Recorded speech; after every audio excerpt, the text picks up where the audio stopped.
একটা প্রবলেম আপনাদের বলি, সকাল থেকে আমিও আপনাদের বিভিন্ন টিভি দেখছি, এরা জানে হেরে যাব, তাই লাস্ট মোমেন্টে প্রেসের কাছে অ্যাট্রাকশন, মানুষের কাছে আর তো আপনারা ছবি দেখাবেন না কাল থেকে যারা হেরে যাবে। এই যে বিভিন্ন জায়গায় এই হচ্ছে ওই হচ্ছে দেখছি মস্তানি হচ্ছে, এরা আসলে পায়ের তলায় মাটি নেই, তাই আপনাদের কাছে দেখানোর চেষ্টা করছে যেরকম है ना पीने वाले को पीने का बहाना चाहिए, हारने वाले को हारने का बहाना चाहिए, সেই বাহানাটা করছে। আইএসএফ কাল রাত্রির থেকে কেন 3 দিন ধরে ভাঙরে অশান্তি করছে, নিজেরা বোম মেরেছে, তৃণমূল কংগ্রেস কর্মীরা আক্রান্ত হয়েছে আজকে না 3 দিন ধরে হচ্ছে। আইএসএফ কোথায় ছিল, কোথায় বাজারে ছিল? আমরা তো ইলেকশন প্রসেসে দেখলাম আইএসএফ এর কোনো বাজার নেই। হঠাৎ এটা এখন আবার রিভাইভ করে যাতে আবার 5 বছর করে খাওয়া যায়, কারণ আইএফএস এর বেলুন সেদিন ফুটে হয়ে গেছে যেদিন নওশাদ সিদ্দিকী সাহস হলো না অভিষেক ব্যানার্জির বিরুদ্ধে দাঁড়াতে, সেদিনে আইএস এর বেলুন ফুটে হয়ে গেছে। সুতরাং এটা নিয়ে বাড়াবাড়ি করে কোনো লাভ নেই, ওইটা হচ্ছে নিজেদের মধ্যে গট আপ।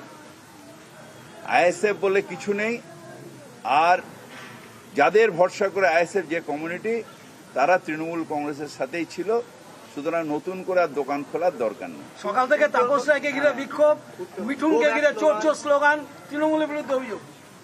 তৃণমূলের কেউ এসব করতে যায় না, তৃণমূলের কেন করতে যাবে? তাপস রায়ের ব্যাপারটা হচ্ছে যে তাপস রায়কে অনেকে ভালোবাসত, অনেকে নীতিবোধ ভাবত তার, কিন্তু সে যেভাবে দিদির সাথে বেইমানি করেছে, পার্টির সাথে বেইমানি করেছে, একটা মানুষের মধ্যে ক্ষোভ আছে। যদি ধরুন আজকে আমি কিছু করি, মানুষ তার কিন্তু প্রতিক্রিয়া দেবে, সব ক্রিয়ারই একটা প্রতিক্রিয়া আছে।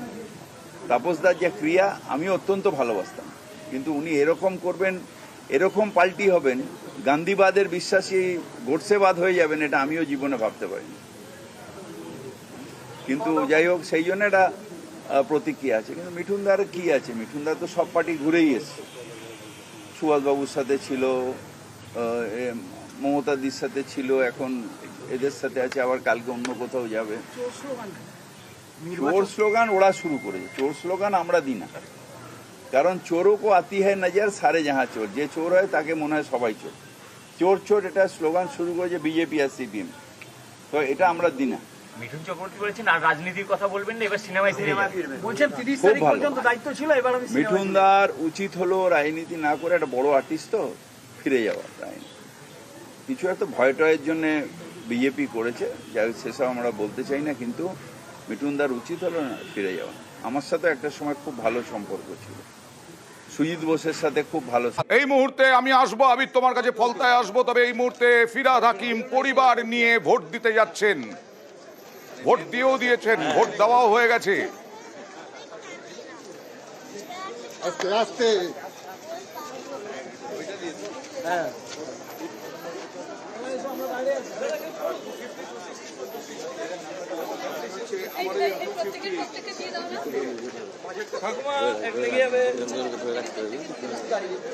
ভোট দিতে যাচ্ছেন এই মুহূর্তে।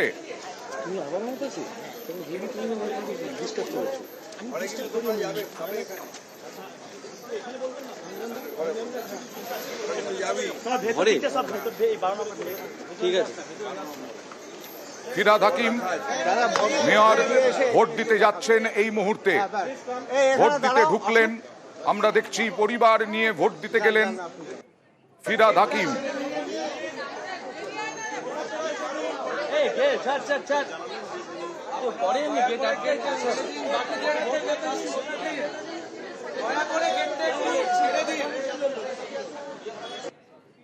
এর আগে অভিষেক বন্দ্যোপাধ্যায় ভোট দিলেন, আমরা দেখালাম, রেখা পাত্র ভোট দিলেন, দেখালাম ফিরহাদ হাকিম কলকাতার মেয়র, রাজ্যের মন্ত্রী, তিনি ভোট দিতে ঢুকলেন পরিবার সহ।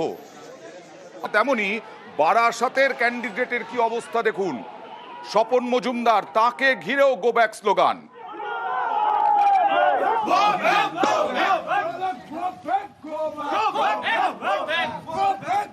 বারাসাতের বিজেপি প্রার্থী কাকলি ঘোষ দস্তিদারের বিরুদ্ধে যিনি লড়াই করছেন স্বপন মজুমদার, তাকেও গো ব্যাক স্লোগানের মুখে পড়তে হলো। অনিরুদ্ধর সঙ্গে কথা বলবো। অনিরুদ্ধ একজন বৃদ্ধা, একজন বয়স্ক মানুষ, তাকে আগলে রেখেছেন, তিনিও গো ব্যাক স্লোগান দিচ্ছেন। এই গো ব্যাক স্লোগানটা কি স্ট্র্যাটেজি তৃণমূলের ওখানে? দেখো, আমি তোমাকে জানিয়ে রেখে যে স্বপন মজুমদার যেখানেই অভিযোগ পাচ্ছেন সেই বুথের দিকেই যাচ্ছেন। তেমনি এই অশোকনগর বিধানসভার দিগরা বিদ্যাপীঠে, অর্থাৎ দিগরা হরদয়াল বিদ্যাপীঠে তিনি অভিযোগ পেয়েছিলেন যে ওখানে তৃণমূল কংগ্রেসের লোকেরা বুথ জ্যাম করছে, তেমনই অভিযোগ পায়। এবং এই 89 নাম্বার বুথে যখন স্বপন মজুমদার পৌঁছায়, তিনি প্রাথমিকভাবে সাধারণ ভোট কেন্দ্রে গিয়ে কথা বলেন। পরবর্তীতে বাইরে বেরিয়ে আসার সময় কিন্তু তৃণমূল কংগ্রেসের কর্মীরা রীতিমতন গো ব্যাক স্লোগান দিতে থাকে। তৃণমূল কংগ্রেসের কর্মীরা অভিযোগ করতে থাকে যে এখানে শান্তিপূর্ণ ভোট হচ্ছে, কেন স্বপন মজুমদার এসছে, আমরা স্বপন মজুমদারকে চাই না, তিনি কেন এসছেন। সেই কারণেই কিন্তু তৃণমূল কংগ্রেসের কর্মীরা সেখানে বিক্ষোভ দেখাচ্ছিলেন। যারা বিক্ষোভ দেখিয়েছেন তারা কিন্তু দাবি করেছেন যে আমরা তৃণমূল কংগ্রেসের পক্ষ থেকে বিক্ষোভ দেখাচ্ছি, কারণ স্বপন মজুমদার সকাল থেকে এখানে শান্তিপূর্ণ ভোট হওয়া সত্ত্বেও কেন এখানে এসছেন, সেই কারণেই তারা গো ব্যাক স্লোগান দেখেন। পরবর্তীতে স্বপন মজুমদারের নিরাপত্তার দায়িত্বে থাকা যারা কেন্দ্রীয় বাহিনী ছিল, তারা স্বপন মজুমদারকে কোনো ক্রমে সেখান থেকে বের করে দেয় এবং সেখান থেকে স্বপন মজুমদার বেরিয়ে আসেন। পরবর্তীতে কিন্তু স্বপন মজুমদার অভিযোগ তুলেছেন যে এরকম তৃণমূল কংগ্রেসের আশ্রিত দুষ্কৃতীরা তাকে গো ব্যাক স্লোগান দিয়েছে, এলাকার সাধারণ ভোটারদেরকে ভীত সন্ত্রস্ত এখন কোথায় করছে। স্বপন মজুমদার? সেখান থেকে স্বপন মজুমদার বেরিয়ে এসেছেন, এখনো উনি বারাসাতে আরো অন্যান্য বুথে তিনি ভিজিট করছেন। আচ্ছা, বুথ জ্যামের অভিযোগ পেয়ে এই বুথে এসেছিলেন, তারপরেই তৃণমূলের কর্মীদের বিক্ষোভের মুখে পড়লেন এবং গো ব্যাক স্লোগান দিতে দিতে তৃণমূল কর্মীরা তাকে ধাওয়া করলেন এবং তিনি চলে গেলেন, জায়গা ছাড়লেন। কি বলছেন স্বপন মজুমদার আর কি বলছে পাল্টা তৃণমূল, দেখুন। তৃণমূলের দুষ্কৃতীরা এখানে সকাল থেকে এখানে বুথ জ্যাম করে বসে আছে, আমাদের পোলিং এজেন্টদের ঢুকতে দেওয়া হয়নি। কিভাবে সন্ত্রাস চালানোর চেষ্টা করছে, এখানে সাধারণ ভোটারদের ভিতরে যেতে দিচ্ছে না। কারা করছে এরা তৃণমূলের দুষ্কৃতীরা করছে। বিক্ষোভ করছি আমরা, বিজেপি আগাম স্বপন মজুমদার, আমরা ওরে এখান থেকে চলে যেতে বলছি। এরপরে আমাদের ছেলেপিলেরা ঝামেলা করতে পারে, ওকে দেখলে এখানে শান্তিপূর্ণভাবে ভোট হচ্ছে, কেন ও এখানে আসলো। আর আবার চলে যাব ফলতায়, আবার ফলতায় চলে যাব, কারণ ফলতায় এখনো পর্যন্ত অভিজিৎ দাসকে ঘিরে বিক্ষোভ। অভিজিৎ দাসকে ঘিরে এখনো বিক্ষোভ। কথা বলবো প্রতিনিধি আবিরের সঙ্গে। প্রায় 40 মিনিটের ওপর, 40 থেকে 45 মিনিট হয়ে গেল অভিজিৎ দাসকে ঢুকতে দেওয়া হচ্ছে না ফলতায় একটি বুথে।